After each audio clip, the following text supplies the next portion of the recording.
Tem muita coisa, assim, relacionada, por exemplo, importante da gente entender, que é a diferença no diagnóstico entre criança, adolescente e adulto, né.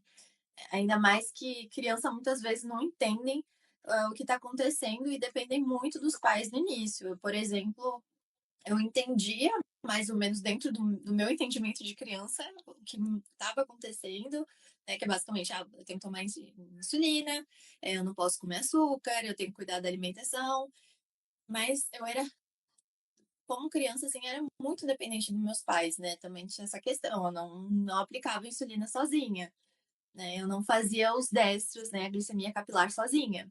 Então tem essa questão também das crianças, né, no começo do diagnóstico, sem serem muito dependentes dos pais. E tem a questão também da alimentação da casa influenciar muito como as crianças vão se comportar em relação à dieta.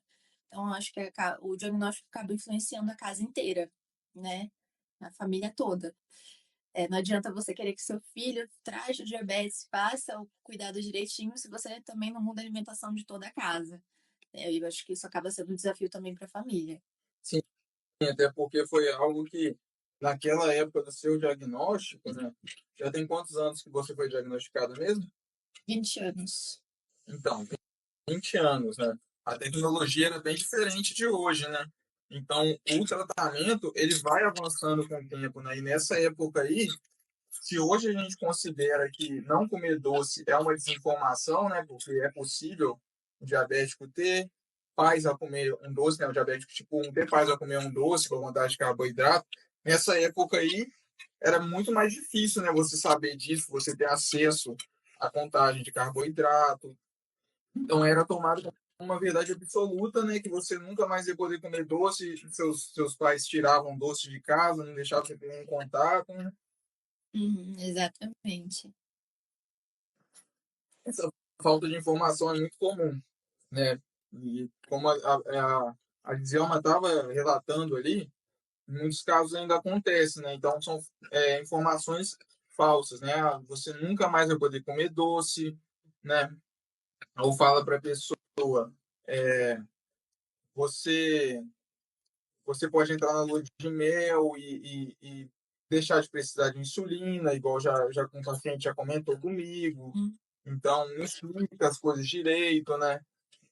O paciente tem que saber, isso faz parte do processo de aceitação, né? Ele tem que saber que aquilo ali vai ser para o resto da vida, né? É um diagnóstico definitivo que a pessoa vai ter que lidar, né? Quanto antes ela aceitar isso, melhor.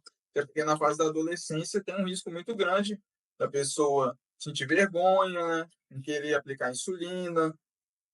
Então,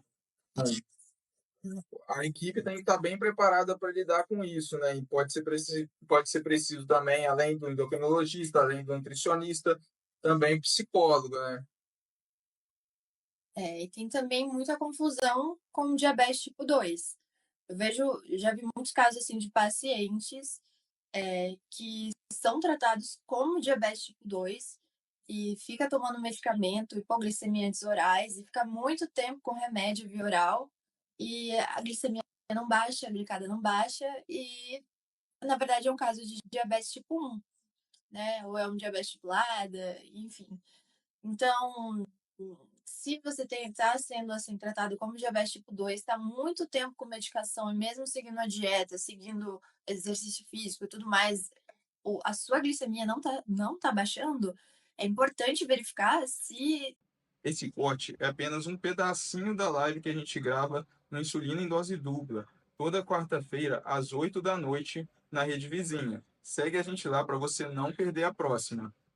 Se não é um diabetes tipo 1, porque, assim, a gente conhece o diabetes tipo 1 como o diabetes infanto-juvenil, mas isso não significa que ele não pode acontecer ou aparecer em qualquer outra idade, né? A gente tem uns exames de autoanticorpos para verificar se não é o diabetes tipo 1, é um exame importante para verificar, né? E de fazer essa diferença entre o diabetes tipo 1 e o tipo 2. Né? Lembrando que o diabetes tipo 1 é aquele que a gente tem uma autodestruição, né? Uma destruição autoimune das células beta-pancreáticas que fazem produção de insulina, e o diabetes tipo 2 é aquele que a pessoa, ao longo do tempo, vai criando uma resistência à insulina, graças ao sedentarismo, uma herança também hereditária, área genética e pela má alimentação. É uma fase complicada para muita gente, como a gente já falou, mas em relação ao círculo social, isso pode ter resultados inesperados, assim. Então, na escola, né, pode ser complicado para a criança,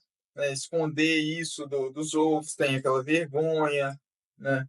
Às vezes a pessoa tem que conversar isso com a administração da escola, né? Então os pais eles têm que explicar o que está acontecendo com o filho, né? Ou filha, tem que conscientizar que às vezes ela vai precisar de um carboidrato de rápida absorção, né? Tem que conscientizar o que é uma hipoglicemia. A escola tem que estar bem preparada para lidar com esses casos, né? E também para que a criança se sinta bem após o diagnóstico, né? Para que ela não sofra tanto, assim, né? Às vezes a gente tem casos de bullying por causa de diabetes, tem muito preconceito com diabetes, né? Então é algo muito comum. A gente ouve muitas coisas e a gente tem que saber relevar, né? Porque senão isso pode afetar a gente. Outra coisa que eu já vi também no social é acerca de trabalho, né? Muita gente já me falou, pacientes falando comigo, olha, eu fui fazer uma entrevista de emprego e eu não contei que eu tinha diabetes mellitus tipo 1, porque eu tinha medo de não ser contratado por causa disso, sabe? E assim, Já então, por que que a pessoa sente isso? Porque ela sente que aquilo ali é uma vulnerabilidade, que a pessoa vai pensar assim, não vou contratar alguém diabético que tem risco, né, pode ser afastado. A pessoa pensa mil coisas para validar um comportamento preconceituoso, sendo que o diabético ele tem a mesma capacidade, tem a mesma, né, capacidade de superar as dificuldades do que uma pessoa sem diabetes, né? Então, às vezes a pessoa nem recebe uma chance por causa disso, né? E é muito importante a gente conscientizar isso, né? Então, isso faz parte do nosso trabalho, conscientizar, né? Que dá para você ter essa vida normal, né? Dá para você fazer o que você quer fazer, né? Alcançar as suas expectativas. E isso a gente espera que com o tempo vai entrando na cabeça das pessoas para que elas sejam mais tolerantes, para que a pessoa com diabetes não tenha medo de falar que ela tem diabetes numa entrevista de emprego, né? sim, isso é mais comum do que a gente imagina. Eu faço também trabalho como médica do trabalho e já recebi muitos funcionários que vão fazer admissional e eles falam: olha, eu tenho diabetes tipo 1, mas não escreve, doutor, não escreve aí, porque eu não quero perder minha vaga. Eu falei, não, mas você não vai perder sua vaga, né? E você tem que colocar aqui, né? Eu tenho que colocar aqui na documentação.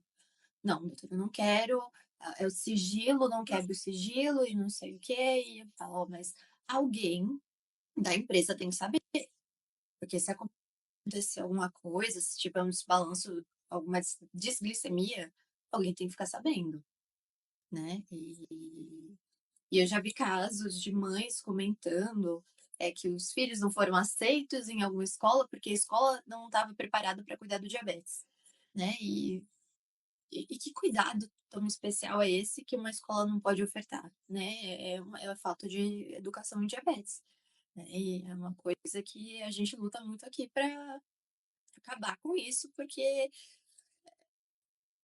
são cuidados relativamente simples, né? Que Uhum. nem a gente, por exemplo, eu na minha época que tinha comer de 3 em 3 horas, eu fazia um lanche mais cedo. Então eu saía no meio da aula, né? Na Sim, época que eu tinha que comer de 3 em 3 horas e aí eu ia lá, simplesmente comia.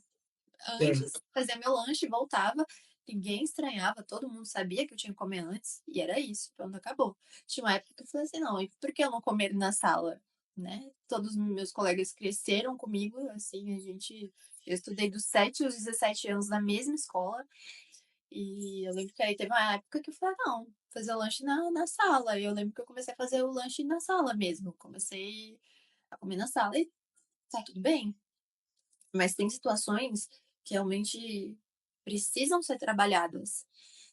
É, e, por exemplo, eu vou dar uma situação pessoal, até que eu passei ano passado. Eu tô prestando provas de residência para especialidade médica e, e eu presenciei situações de provas assim, né, de concurso, praticamente, que, assim, terríveis, né, de falar: "Ó, eu tenho diabetes, eu não vou passar no scanner por causa da bomba de insulina", enfim. Tem pessoas que passam, outras pessoas que não passam nesse scanner com a bomba de insulina. Eu arrisco não passar, porque foi essa orientação que eu recebi da Medtronic. Então, antes da gente usar o banheiro, a gente tem que passar no scanner. Então eu falo: "Olha, eu não posso passar", enfim. E, ok, nunca tive grandes problemas com isso. Eu já tive, eh, a fiscal da prova falar: "E por que você não tá numa sala especial?" Eu falei: "Porque não me colocaram", sabe, já tratar de um jeito mais grosseiro. Uhum. "Ah, mas então eu vou entrar no banheiro com você, vou ficar na porta do banheiro com você". Então, assim, muito desconfortável. Na minha época de vestibular, no Enem, eu já fiz o Enem com 2 fiscais me olhando, fizeram sentar na frente e ficaram me olhando na prova toda. Será que eu tive o mesmo conforto de realização da prova do que os outros candidatos, que não estavam sendo observados a prova toda? Sim. A pessoa não sabe que aquele aparelho que você está usando é para a sua sobrevivência, né? Então, e eu já fiz assim, pra você falar assim: "Ah, então, quando você for fazer a prova, você só tira a sua bomba". Uhum. Eu vou tirar minha bomba de insulina? Não tem como tirar minha bomba de insulina, eu vou É ficar sem sacanagem. e vou aqui ter um treco? Não. Então, assim, a gente vê muitas coisas muito despreparo, eh, ao ponto de eu começar, nessas provas de residências, a ficar nervosa quando ia no banheiro. Porque eu falava Uhum. assim: "Nossa, eu tenho que usar o banheiro rápido, porque eu não quero que nenhuma fiscal fique na porta do banheiro, porque daqui a pouco vão achar que eu tô colando, eu tô com ponto", Uhum. sabe, umas neuras, assim, que eu não precisava ter passado. Eu não precisava Sim. ter passado. É muita falta mesmo de capacidade, de preparo para lidar com essas pessoas, né? E Exatamente.